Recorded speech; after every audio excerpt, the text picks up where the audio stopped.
President Trump and Chinese President Xi Jinping meeting for the second and final day of their historic summit. Trump suggesting they're on the same page about the war in Iran. We feel very similar to Iran. We want that to end. We don't want them to have a nuclear weapon. We want the straits open. We're closing it now. They closed it, and we closed it on top of them.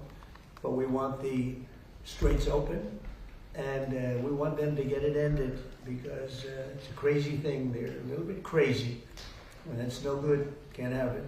They cannot have a nuclear weapon. Earlier, sitting down with Fox News. China's support of Iran.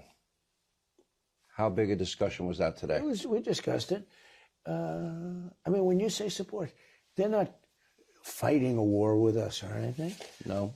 He said he's not going to give military equipment. That's a big statement. Trump saying China wants to continue to buy oil from Iran. The leaders also discussing trade, with Xi agreeing to buy hundreds of American-made planes. He's going to order 200 jets. That's a big thing, Boeing's. Boeing.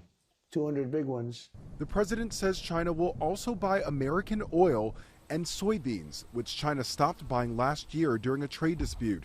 Treasury Secretary Scott Bessent says China also agreed to work together on AI safety. Despite the administration touting the talks, critics are pointing out what they call a glaring omission in photos of yesterday's bilateral meeting.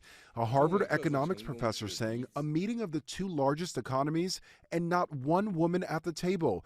We have somehow gravitated back to this idea that what matters is your network and not your capabilities. A handful of women did join President Trump for his Beijing visit, including his daughter-in-law, Lara. As for whether China pressures its ally Iran to reopen the Strait of Hormuz, many observers say China is in no rush to get involved. Lionel Moise, ABC News, New York.